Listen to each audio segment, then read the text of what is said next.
Welcome, everyone, to the very first deep dive in the Arthashastra series. Today, we're going to be exploring some fascinating insights from Kautilya's Arthashastra. This ancient Indian text is like basically a 2,000-year-old manual for, well, how to run a kingdom. Yes, It covers everything. You can think of it as kind of, I don't know, like a Machiavelli, but way, way earlier and much broader in terms of its scope, really. absolutely covers a massive range of topics. For this specific deep dive, we're going to focus on two elements, really, that Kautilya thought were just absolutely essential for creating a stable and prosperous state. Okay. And these are the standardization of weights and measures, Right. and then also the implementation of standard penalties for crimes. Makes sense. Now, on the surface, these things might sound like, oh, just kind of boring administrative details. But as we've been digging into the Arthashastra, what's become really clear is that these were not just, sort of like bureaucratic minutia. They were actually foundational tools that were used to build trust. Yeah, they help prevent chaos. And really to establish the authority of the ruler. Absolutely. And it's actually, by looking closely at these sort of practical, almost mundane things, that we can really get a sense of the values and priorities that were, at play during that time. Totally. I mean, it's a window into their worldview in a way. Yeah, exactly. So let's start by, kind of unpacking this idea of weights and measures in the ancient world. It's actually way more interesting than it sounds. Oh, absolutely. Yeah. What really jumped out at you when you read Kautilya is this fundamental understanding he had that a well-functioning society, one that's stable and prosperous, that it really hinges on things like fair exchange and transactions, Okay. predictable taxation, and, a reliable and fair way to resolve disagreements. Yeah.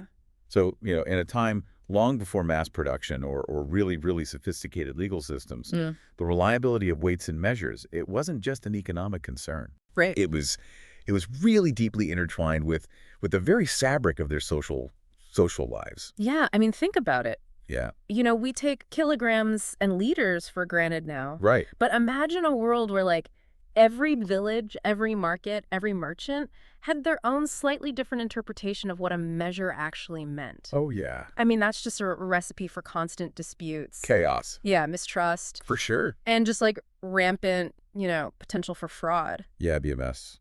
So how did Kautilya approach this? Well, he actually addressed it very directly. He laid out a very comprehensive system of standard weights and capacity measures. Oh, wow. Yeah. So he didn't mess around. No, he didn't. And these weren't, just kind of vague guidelines or suggestions. The Arthashastra goes into detail. It specifies distinct units.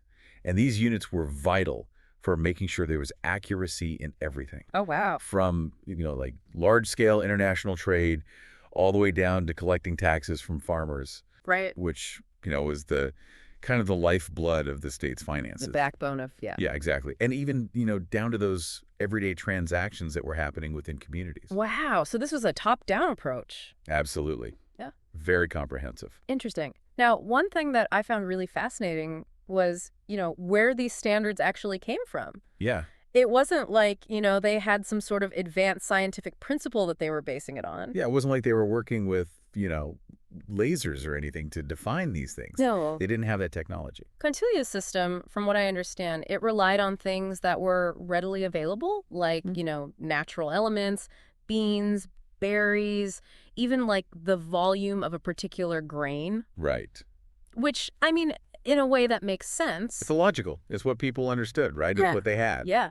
It was their world. But then on the other hand, it kind of creates a problem for modern scholars who are trying to, like, figure out exactly what those measurements would have been. Yeah, I mean, how do you compare a handful of beans from 2,000 years ago to a modern measurement? Yeah, exactly. A bean in one region might have been slightly different from a bean in another region. Totally. And that's a really important point.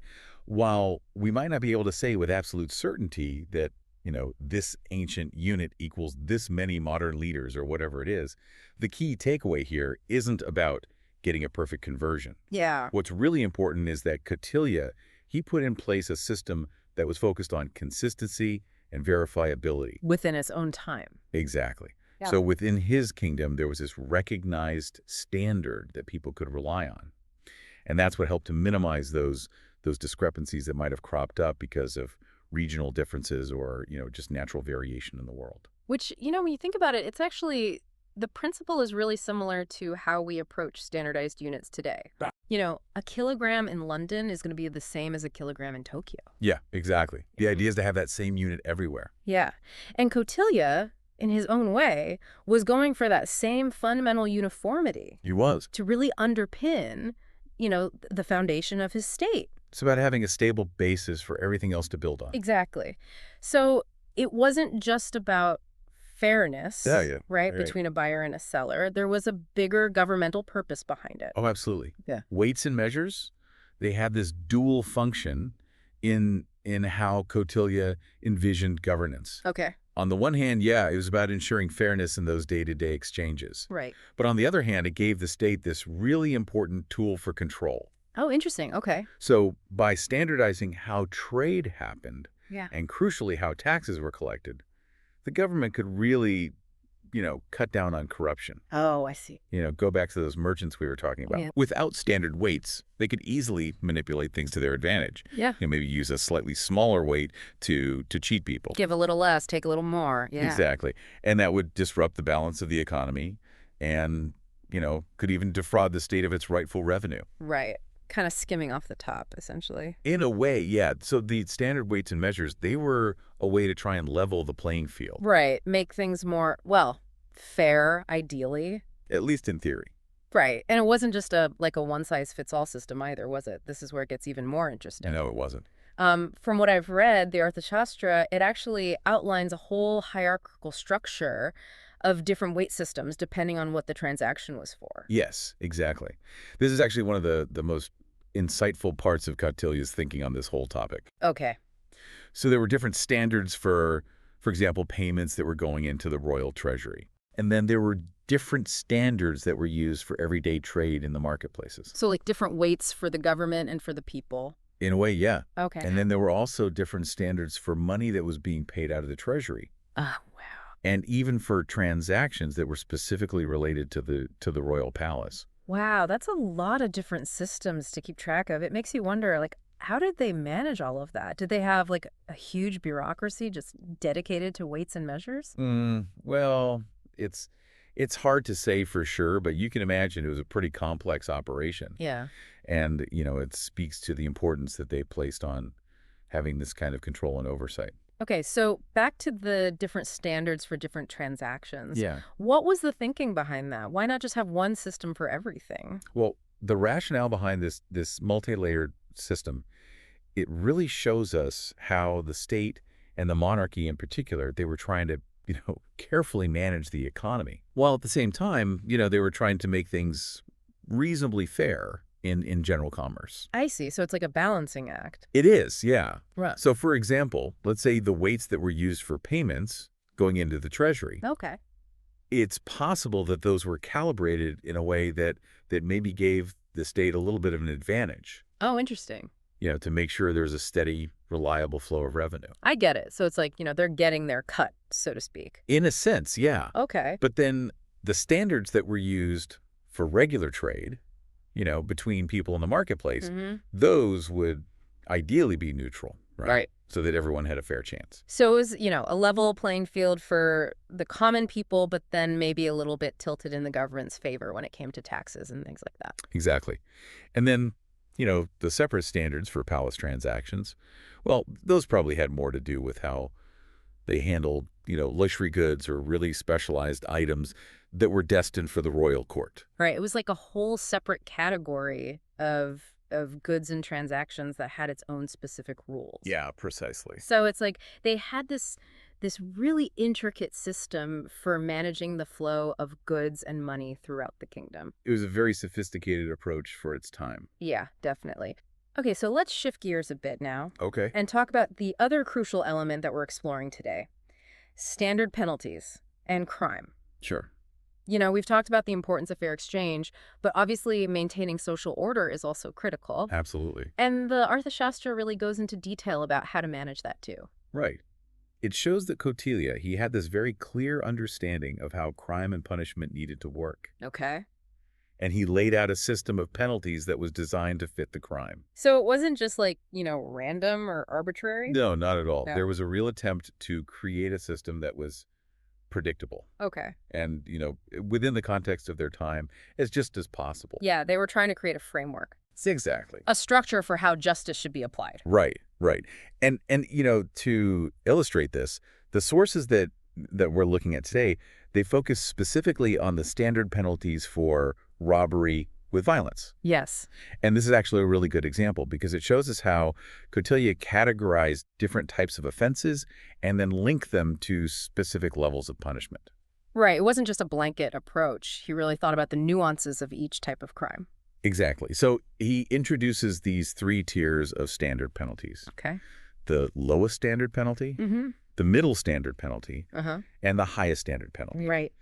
And these weren't just random names. They were directly tied to things like the value of what was stolen and the level of violence that was used during the crime. The very logical system when you break it down. So let's break it down. Let's start with the lowest standard penalty, or LSP. Okay. What kind of offenses would have fallen under this category? So the LSP was typically used for theft of items that were considered less valuable. Okay. So, we're talking about things like maybe some copper items were stolen, or glassware, or ivory. Okay. Relatively low-value things in the grand scheme of things. Got it. And what were the penalties like for those offenses? So the fines for LSP offenses, they range from 48 to 96 panas. Panas. Yeah. Okay. And remind us, what's a pana? So a pana was a silver coin that was used during that time. Okay. And it was a pretty significant amount of money. You could think of it as maybe equivalent to a few days' wages for an average worker. Okay, so even though it's the lowest standard penalty, we're not talking about a slap on the wrist. No, not at all. It was still a real punishment. Okay. It was meant to be taken seriously. All right, so moving up the ladder, we have the middle standard penalty. Right. Or MSP. What kinds of things would have gotten you hit with an MSP? So the MSP, that was reserved for more serious theft, things that had a bigger impact. So this might involve, say, stealing larger animals, like livestock. Okay. Which back then, that was a major loss for someone. Right. I mean, that was their livelihood, potentially. Absolutely. It could be devastating. Yeah. Or, stealing gold, or, valuable textiles, things that were, quite expensive. Got it. And what were the fines like for these more serious offenses? The fines for the MSP, they were much higher. Okay. They ranged from 200 to 500 panas. Wow. So you can see there's a pretty big jump from the LSP. Yeah, that's significant. And that really shows you how seriously they took these crimes. Right. It was a deterrent. Exactly. Okay. So then at the top of the pyramid, the most severe offenses, we have the highest standard penalty. Right, the HSP. What kind of actions would have warranted that level of punishment? So the HSP, that was for the absolute worst crimes, the ones that really, undermine the whole fabric of society. No. So we're talking about things like, abduction, okay, enslavement, or forcibly taking away someone's freedom. Oh, wow. Yeah, those are serious crimes. Absolutely. And the fines for those, they were the most substantial. They ranged from 500 to 1,000 panas. 1,000 penas. Yeah. I mean, that's a huge amount of money. It is. Clearly, they were trying to send a strong message with those penalties. They were absolutely making a statement. These acts were not going to be tolerated. What strikes me about all of this is it wasn't just about, revenge. Right. Or punishing people just for the sake of it. No, it was much more calculated than that. There seems to have been this real logic behind it. Absolutely. This idea of deterrence. Yeah. Like, the higher the potential fine, the more you're going to discourage people from committing those serious crimes. Exactly. It was a very pragmatic approach to managing how people behaved. Yeah, so Kautilya was really trying to, create this clear system where the punishment fit the crime. Yes, and to make sure that everyone understood the consequences of their actions. So it wasn't just about, being punitive. It was about trying to create a stable and predictable society. Exactly. Now, one thing I'm curious about is, were these penalties, were they applied, automatically? Well, that's a good question. Or did the judges have some flexibility in how they applied the law? So while the Arthashastra does lay out these standard penalties as kind of like a framework, it also gives some authority to the magistrates. Okay.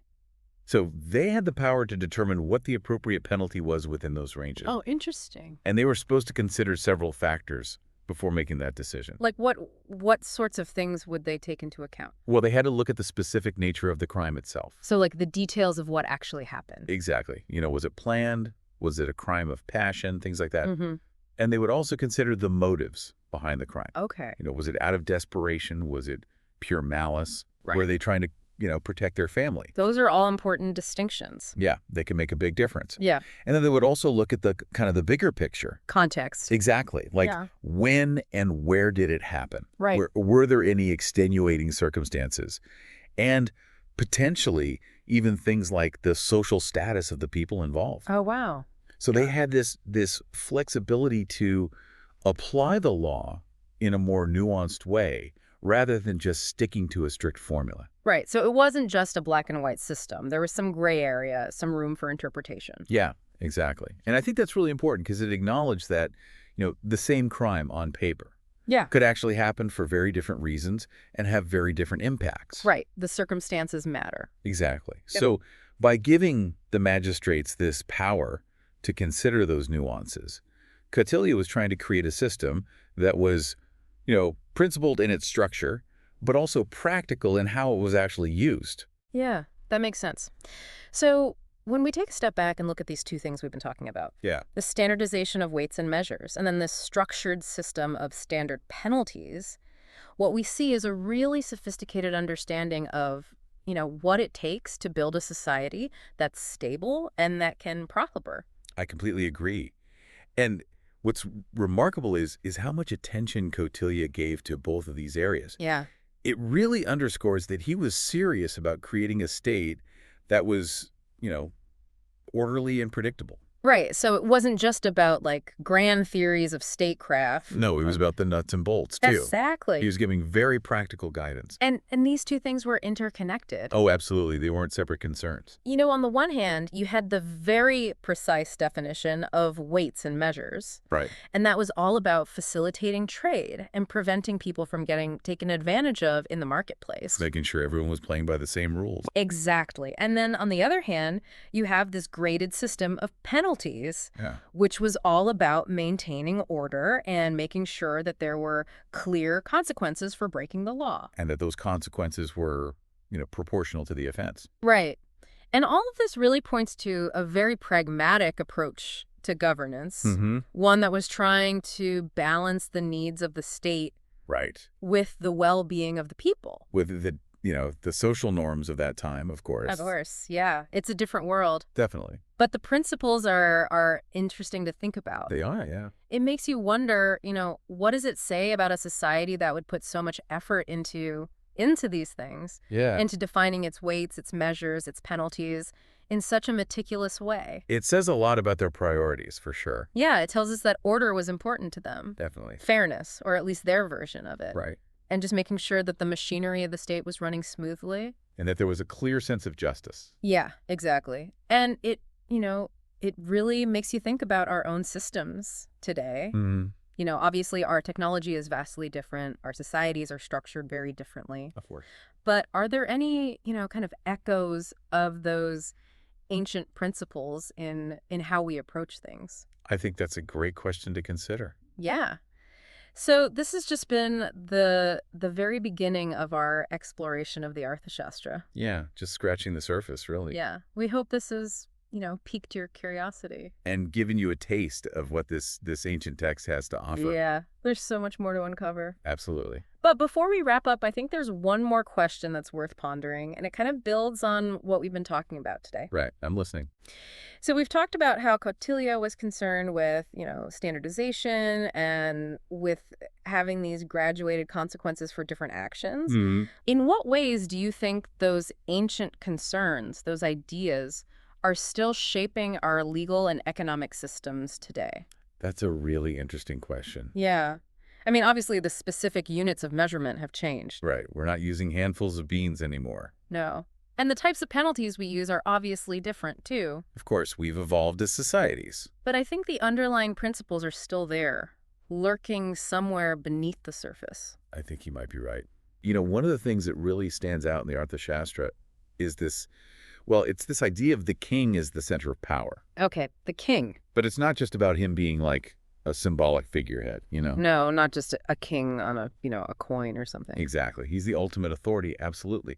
But it's a very active, very hands-on role that Kautilya described. He's not just sitting there on a throne all day. So he's got responsibilities. What kind of responsibilities? Oh, huge responsibilities. I mean, he's the protector of the state, its guardian, constantly working to ensure its welfare. So kind of a big job. Absolutely. Think of him like as the architect of the state's destiny, the one who's ultimately responsible for things going well, like a thriving economy, a successful military, and keeping the peace within the kingdom. Okay, that all makes sense, but, we're used to thinking of kings as these all-powerful figures, maybe even tyrants sometimes. Right. But from what I'm hearing, Kautilya has something a little different in mind. Yeah, that's a good point. He's definitely not advocating for tyranny. In fact, he stresses the importance of the king being, benevolent and just. But there's this really interesting duality. Oh. Because while he's encouraging kindness, he's also saying, hey, king, you got to be constantly on guard, like always vigilant against threats that could be coming from inside the kingdom or from outside. So be nice, but be ready to fight. In a way, yeah. Kautilya is saying you got to be cautious, you got to be pragmatic, and you absolutely got to maintain control. So not just about strength, then. Right, it's about more than just raw power. Kautilya's vision of leadership is about a king who's thinking long-term. He's not making rash decisions or letting his emotions rule him. He's always focused on the survival and the prosperity of the state for generations to come. Okay, I'm starting to get it. So we have this king who's strong, but also fair and cautious. Yeah. What else? What other qualities does Kautilya say are important for a really effective leader? Well, for Kautilya, it wasn't enough for a king to just be a warrior or just be, a charismatic figurehead. He had to be knowledgeable. Oh, like book smart. Kind of, but it's more than just book smarts. He needed to have a really good understanding of, well, pretty much everything that affects the state. So we're talking economics, law, diplomacy, military strategy. Wow, like a real Renaissance man. Yeah, exactly. Kautilya was a big believer in lifelong learning. He thought a king should constantly be seeking out wisdom. He should be open to new ideas. So adaptable. Very much so. Because the world's always changing, and a good leader has to be able to change with it. That makes sense. But here's the thing. Kautilya also recognized that, even the smartest king can't do everything alone. Right, he needs help. Exactly. And he needs the right kind of help. So Kautilya puts a lot of emphasis on the importance of relationships. Relationships, like with who? Well, with everyone, really. The people he governs, obviously. He needs to understand their needs, their concerns, but also with his ministers, the people he relies on to, actually run the day-to-day affairs of the state. Okay, yeah, makes sense. But even with all that, like a wise king, good relationships, we're still talking about a king who has absolute power, right? Right. I mean, that's got to be a recipe for corruption or, at least just bad decisions sometimes. I see what you're saying. And you know what? Kautilya saw it too. Hmm. He was really aware of that potential for abuse. And that's why he outlined some pretty interesting mechanisms to prevent it. Really? Checks and balances in ancient India. Yeah. It's really fascinating. These mechanisms were designed to curb things like corruption and just straight up mismanagement. So the king's authority is still final, right? Right. But Kautilya makes it clear that it's not meant to be arbitrary. Like, he can't just do whatever he wants. There's this expectation of fairness. There's a system in place to ensure that things are done in an orderly way. Okay, so he's powerful, but he can't be a dictator. Exactly. And, Kautilya goes even further than that. He lists out some, specific qualities that a king should have. Okay, like virtues. Yeah, virtues. And these virtues, they're not just about being a good person. They're about being a good and effective ruler. Okay, so what are they? Well, first there's wisdom. And that means having a deep understanding of how to actually govern, like what works and what doesn't. Then there's justice. That's all about making decisions that are impartial and fair, treating everyone equally under the law. Okay, so wisdom and justice. What else? Then there's vigilance. And that one, it goes back to what we were talking about before, always being aware of potential dangers, seeing threats before they become serious problems, but also, seeing opportunities. And then finally, there's pragmatism. Pragmatism. Okay, so what's that all about? That one's really important for Kautilya. It means being practical. It means focusing on results, like not getting caught up in theories or ideals, but actually making decisions based on what's going to work in the real world. So don't be idealistic. Be a realist. Yeah, pretty much. Kautilya was all about getting things done. But he also recognized that even the most virtuous king, with all these great qualities, still needs good advice. Yeah, makes sense. Two heads are better than one and all that. Right. And Kautilya is really insistent on this. He's always telling the king to surround himself with capable advisors, people who can offer him different perspectives, challenge his assumptions. Okay, but what kind of people should those advisors be? Well, for Kautilya, the most important thing was merit. He was a big believer in a merit-based system. Okay, so what does that mean? It means choosing people based on their talents and their abilities, not just, because they come from a powerful family or because they're your friends. Who you know doesn't matter. It's not about that. It's about finding the best people for the job, regardless of their background. This is one of those things that makes Kautilya seem so modern. He was really ahead of his time in that way. Yeah, we still talk about meritocracy today. Exactly. And it's still something that a lot of organizations struggle with. But Kautilya recognized, way back then, that if you want to have a successful state, you need to have the most talented people in the right positions. Okay, so we've got our king, we've got his advisors. But how does all of this actually work in practice? What does Kautilya say about how a king should actually govern? Well, here's where Kautilya gets really into the nitty-gritty. He had this vision of a very, very structured bureaucratic system. Okay, bureaucracy. Yeah. Not always a good thing. I know what you mean. But think of it like this.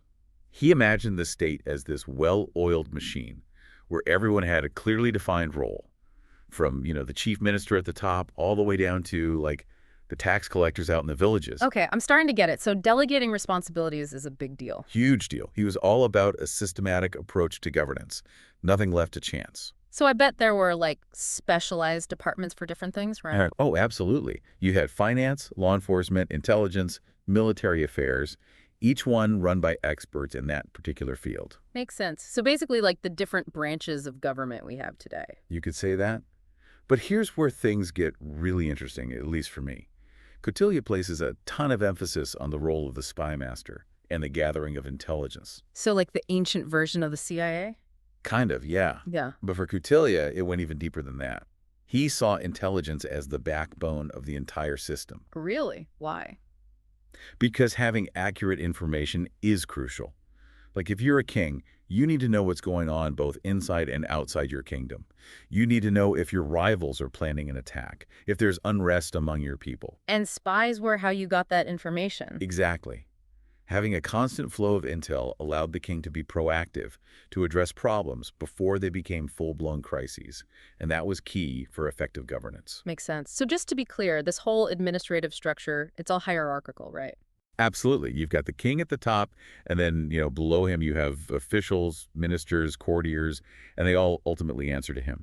Right, that classic pyramid structure. But you were saying earlier that Kautilya is pretty insistent on choosing people based on merit, right? Oh, yeah. That was really important to him. So how did that work in practice? Well, he basically said that competence and loyalty should be the most important qualities for anyone serving in the government. It didn't matter if your father was a powerful nobleman or if you were related to the king. What mattered was whether you could actually do the job. And be loyal to the king, obviously. Yeah, of course, loyalty was huge for Kautilya. Yeah. But he saw the state as this, unified body. A body. Yeah. And he was saying that each part of that body, each individual person in the government had to be functioning correctly for the whole thing to be healthy and strong.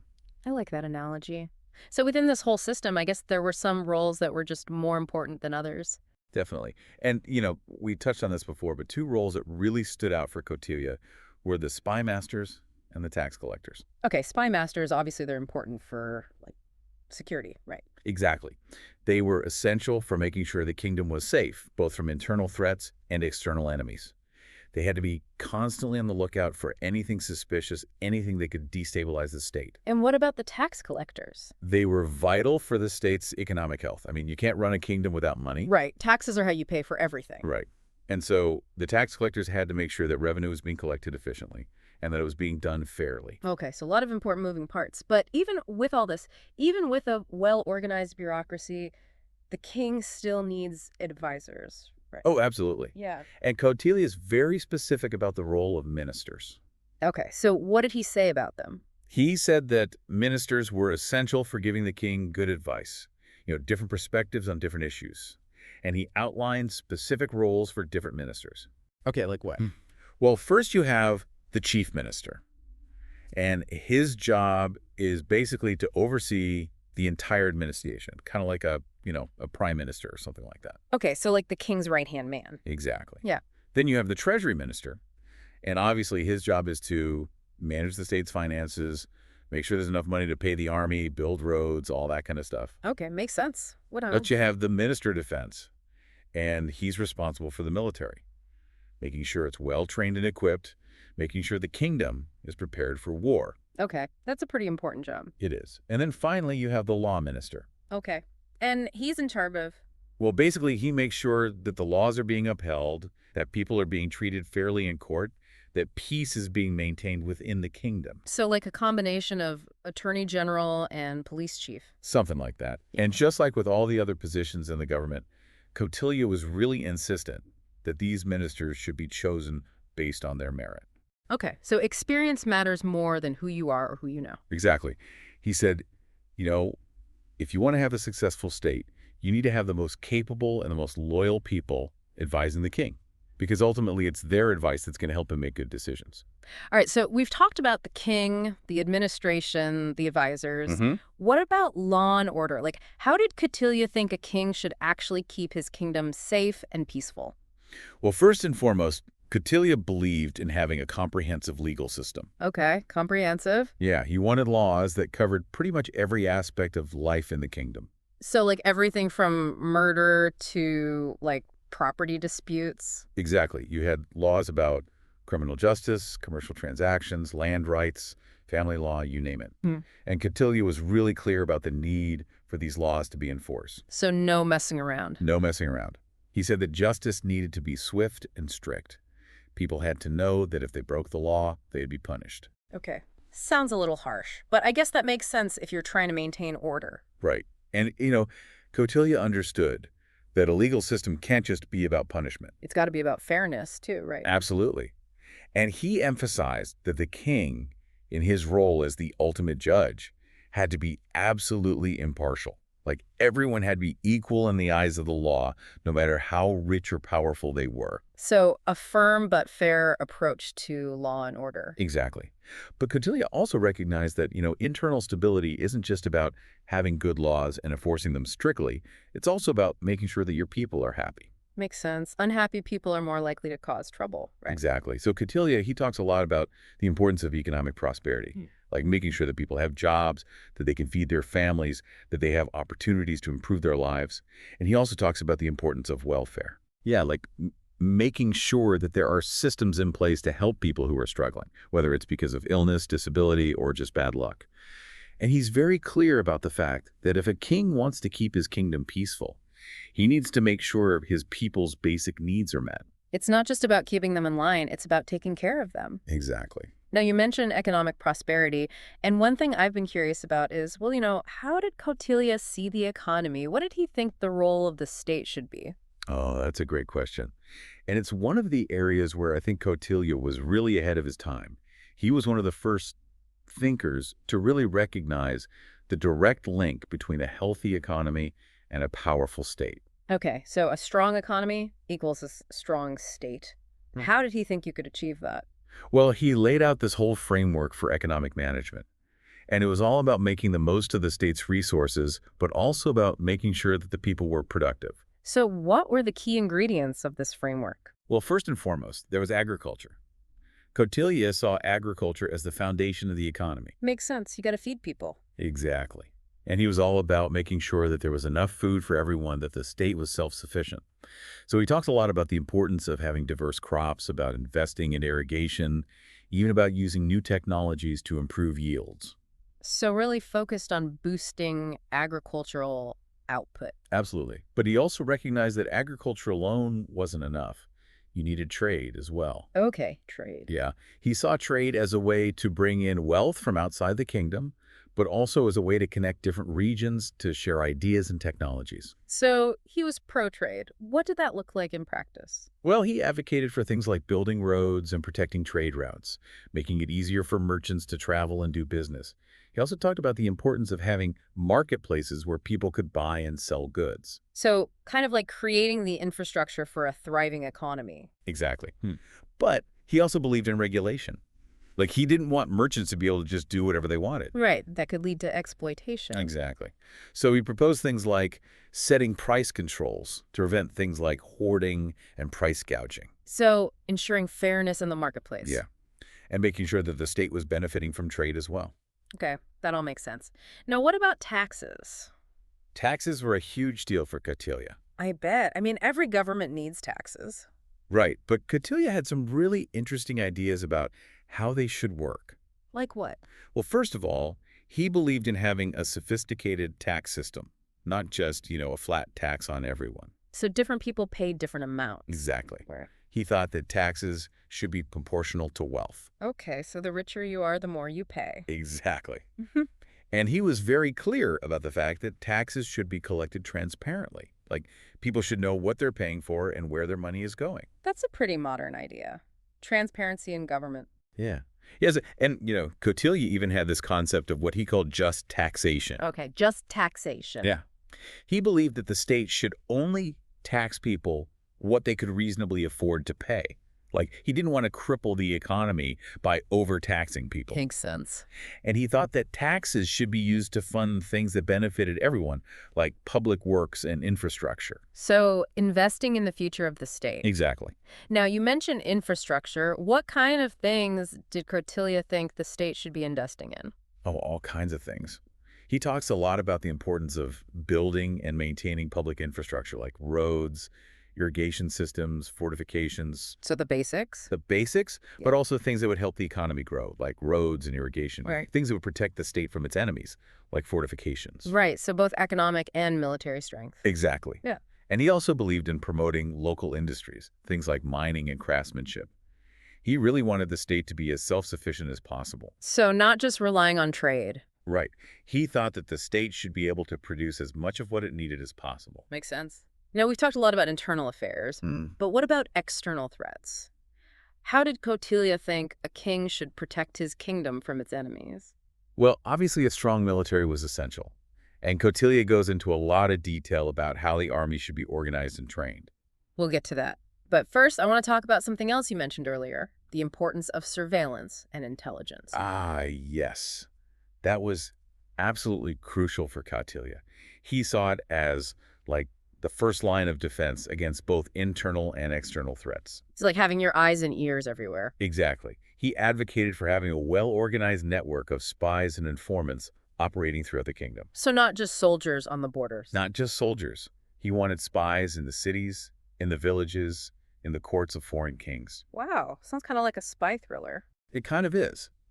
And, it's one of the things that makes Kautilya's work so fascinating. It's this really intricate and sophisticated system of espionage. So what was the point of all this spying? Well, it was all about gathering information. Kautilya believed that if a king wanted to stay in power, if he wanted to keep his kingdom safe, he needed to know what was going on. Okay, makes sense. Knowledge is power. Exactly. And so his spies were out there gathering intel on everything. They were watching rival kings. They were monitoring potential rebels within the kingdom. So preventing problems before they even started. Precisely. And, it wasn't just about preventing problems. It was also about creating opportunities. Like, if Kautilya's spies discovered that a rival king was weak, he might advise the king to launch a surprise attack. So espionage as a tool of foreign policy as well. Exactly. And, Kautilya even believed in using spies to spread disinformation. Okay, like propaganda. Kind of, yeah. He thought that you could weaken your enemies by sowing discord among them, by spreading rumors, by making them doubt their own leaders. So psychological warfare in ancient India, that's pretty wild. It is. And it shows just how sophisticated Kautilya's thinking was. Okay, let's talk about the military. You said Kautilya went into a lot of detail about how the army should be organized. Oh, yeah, he was very specific about that. He laid out this whole system for dividing the army into different branches, each with its own specialized role. Okay, so like what? What were the different branches? Well, first you had the infantry. They were the foot soldiers, the backbone of the army. Then you had the cavalry, the horsemen. Okay, so like a mix of shock troops and scouts. Yeah, pretty much. They were fast, mobile, and could be used to harass the enemy, disrupt their supply lines, all that kind of stuff. And then you had the chariot corps. Chariots. Pretty old school. They were, but they were still an important part of ancient warfare. They were used to break through enemy lines, to create chaos, to disrupt formations. Okay, I'm starting to get a picture of this ancient army. But beyond just the different branches, what did Kautilya say about, like, training and discipline? Oh, he was a big believer in both of those. He thought that soldiers should be rigorously trained, that they should be physically fit, that they should be skilled in the use of weapons. Makes sense. An army is only as good as its soldiers, right? Exactly. And Kautilya thought that discipline was just as important as training. Okay, so like following orders. Following orders, but also things like maintaining unit cohesion, staying calm under pressure, not panicking in the face of the enemy. Okay, so basically having a professional army. Exactly. He wanted an army that was reliable, that was effective, that could be counted on to carry out the king's orders. And he also emphasized the importance of logistics, like making sure that the army had enough food and supplies, that its weapons were in good condition. So thinking ahead. Always thinking ahead. Because Kautilya knew that even the best trained army could be defeated if it was poorly supplied or if its morale was low. And, we've talked a lot about Kautilya's focus on intelligence, but that played a huge role in his military thinking as well. So spies weren't just for domestic affairs. Not at all. Kautilya saw spies as essential for warfare. He wanted spies operating in enemy territory, gathering information on their troop movements, their defenses, their weaknesses. So knowing your enemy. Exactly. And he even advocated for using spies to sabotage the enemy's war effort. Like what kind of sabotage? Oh, all kinds of things, like spreading rumors to demoralize their troops, poisoning their wells, disrupting their supply lines. Wow, pretty sneaky. Kautilya was all about being strategic, and he believed that deception was just as important as brute force in warfare. So it's not just about winning battles, it's about outsmarting your enemy. Exactly. And, he even talked about the importance of psychological warfare. Okay, psychological warfare, what's that all about? Well, it's about trying to influence the enemy's morale, their perception of the situation. Like if you can convince them that they're going to lose, that their cause is hopeless, then they might just give up without a fight. So winning the war before it even begins? Exactly. And Kautilya had all sorts of ideas about how to do that, like spreading rumors about the king's cruelty, exaggerating the size of your own army, creating the impression that you have supernatural powers on your side. That's pretty crafty. Kautilya was all about being crafty. He was a master strategist. Okay, now you mentioned something earlier about 5 elements of warfare. Oh, right. Those are Kautilya's key principles for achieving victory. Okay, what are they? Well, the first one is diplomacy. And that might seem kind of counterintuitive, Like, why bother with diplomacy if you're going to war anyway? Well, for Kautilya, diplomacy wasn't just about avoiding war. It was about using negotiation and alliances to achieve your goals. Okay, so diplomacy as a tool of war. What else? Then, obviously, there's war itself. But Kautilya wasn't just a warmonger. He believed that war should only be used as a last resort. When all else fails, right. Right.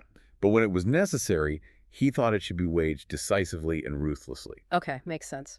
What about the other 3 elements? Well, we've talked about them already. There's spies, fortifications, and the exploitation of internal dissent. Okay, spies, we've covered them pretty thoroughly. What about fortifications? Fortifications were essential for Kautilya. He believed in having strong castles, walled cities, strategic outposts. So basically making your kingdom hard to attack. Exactly. And, he wasn't just talking about physical defenses. He also talked about the importance of having well-stocked granaries, of having reserves of weapons and supplies. So being prepared for a siege. Exactly. Because Kautilya knew that even if your army was strong, if you couldn't hold out against a long siege, you were going to lose.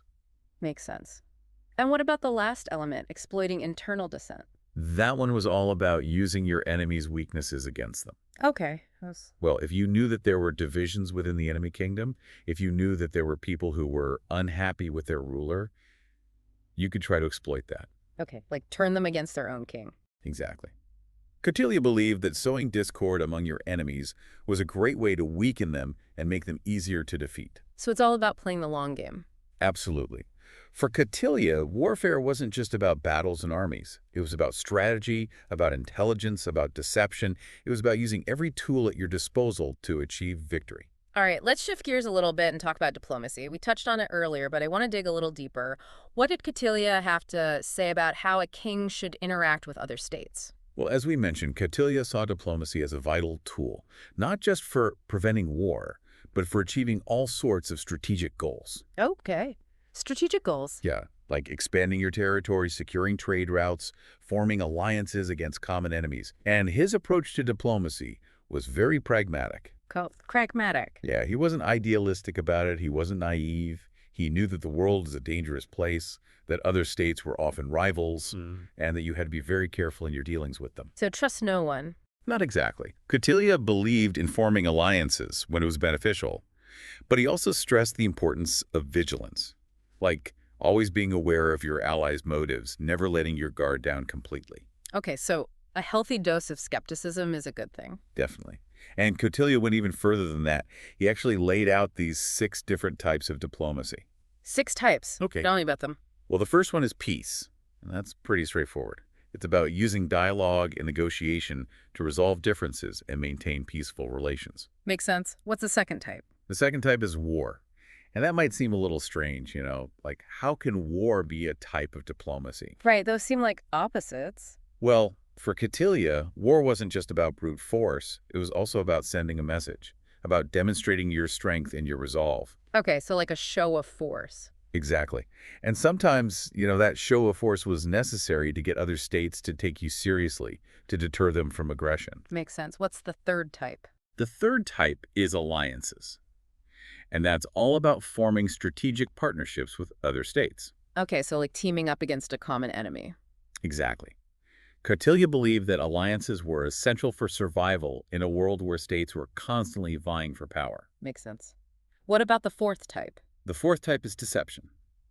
And this one's a little more, sneaky. Sneaky. Yeah, it's about using tricks, lies, and manipulation to achieve your goals. Okay, so not exactly playing by the rules. Not always. Kautilya believed that sometimes you had to be ruthless in order to protect your state. Okay, so deception. What's the fifth type? The fifth type is punishment. And that's about using various forms of pressure to get other states to do what you want. Okay, like what kind of pressure? Well, it could be anything from economic sanctions to military threats to outright invasion. So a wide range of options. Exactly. Kautilya believed in having a full spectrum of diplomatic tools at your disposal. Makes sense. And finally, we have treaties. Yes. Mitigraha. Mitigraha. These are the formal agreements that kind of solidify all these other maneuvers, right? Exactly. That we've been talking about. Mitigraha are the, formal pacts and agreements that codify relationships. Right. And establish specific objectives between states. Gotcha. So they could be agreements of peace, trade alliances, Okay. or even outlining terms of surrender.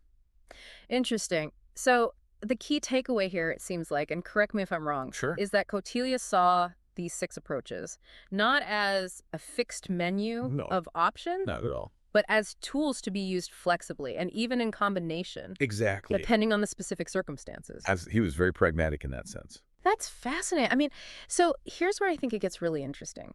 For understanding today's world, right? Yeah. The Arthashastra, it wasn't just a guide to foreign policy. No, not at all. I mean, it's this comprehensive treatise on statecraft. Yeah. Covering everything from governance and economics to espionage and intelligence gathering. Right. I mean, diplomacy was just one part, albeit a crucial element, but just one element within this broader framework of maintaining and expanding a kingdom's power and stability. It's all interconnected. It's all one system. It really is. That's one of the things that's so powerful about it. And so it's this integrated approach. Yeah. It's this understanding of how all these elements work together that gives Kautilya's insights their enduring relevance. Precisely. Yeah. Wow, I like that. It's a fascinating framework to keep in mind as you navigate the world. Yeah. That's really great food for thought. Yeah. I think that's a great place to end it. Really fascinating discussion. Thanks. I enjoyed it. I always love chatting with you. So until next time. Yeah. Take care. Take care.